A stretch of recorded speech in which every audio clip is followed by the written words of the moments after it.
If you're in the third trimester, especially nearing the 37-week mark and beyond, when things can kick off at any time, although it can obviously happen at any time, period.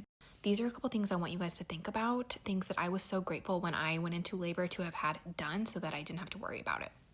And honestly, the sooner you can get stuff like this done, the better, because you will lose energy so quickly in that third trimester. And I truly believe that is a time that we should be prioritizing rest and getting ready for the baby. Number one, do you have your hospital bag packed? Or at the very least, a running list of what you would want to throw into that bag if things were to kick off so that you're not scrambling around the house last minute. This could be a notes app on your phone. This could be a written list on a piece of paper. This could be on a whiteboard on the fridge. If you ever want inspiration on what would be helpful to throw into that bag, I do have a free hospital bag checklist. I've talked about it many times on here. It is the second option, link on my bio, whatever. And everything is hyperlinked. Those are the items that I personally threw in my bag that I was really happy to have on hand. So you can use that for inspo, but again, I would just make sure that you have a plan for this or just get it packed. I kept mine in a suitcase in the nursery so that when it's time to go, we just threw it in the car and left.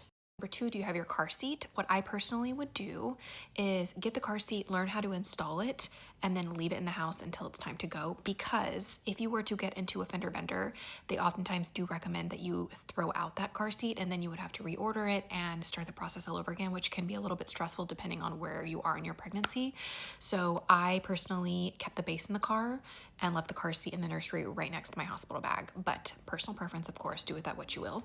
Number three, do you have your birth plan solidified? If you are unfamiliar with what a birth plan is, it's basically a written document that you will take with you to the hospital, distribute it to the care team that maps out your preferences in relation to pain management, newborn care, feeding preferences, pushing preferences. There's a whole different list of categories, but I solidified mine with my husband in my pregnancy, third trimester time frame, and I did that because I wanted him to be able to advocate on my behalf so that if I couldn't for whatever reason, or if I just wanted to stay in the zone and focus on being in labor, that was an option because he knew exactly what I wanted as well as the nurses. Now, I did make a birth plan template for you guys. This is not free, but it is part of the resource hub that I have. It is the third option on my list of links, and it has a bunch of videos in it broken down by trimester, and then the download section has birth plan template, hospital bag checklist.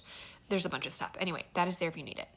Number four, do you have a pediatrician picked out? This is something you will want to do before you go into labor because if you're not aware, you will go to that first pediatrician appointment a couple days after your baby is born. That is not the time, in my opinion, to be scrambling to find a pediatrician. It's a lot of admin, and when you have a newborn, you're postpartum, you're sleep deprived, the last thing I think you're going to want to do is get on the computer and deal with insurance. So what I would do is I would right now go to your insurance website, filter it by pediatricians that accept your specific plan, find someone that's near you, and just start poking around. Call them up, ask them if they are accepting new patients, do a meet and greet if they offer it. If they don't, you can just vibe check it. That's what I did. You don't need to make an appointment. You don't need to let them know you are selecting them. You just need to have one in mind. Then when your baby is born, you will call up to make that appointment in case that wasn't clear. Number five, the topic I'm most passionate about, postpartum.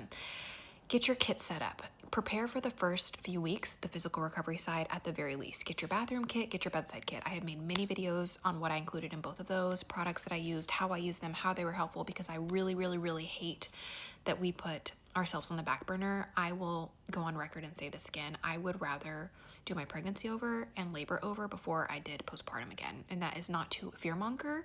That is to let you guys know that this is not something that we should be winging. This is something we need to be proactive about, and we need to care for ourselves. Okay, so if you want a refresher on any of these topics, you can leave it in the comments and I will come back on. I will make another video, but hopefully this is a good start. That's it.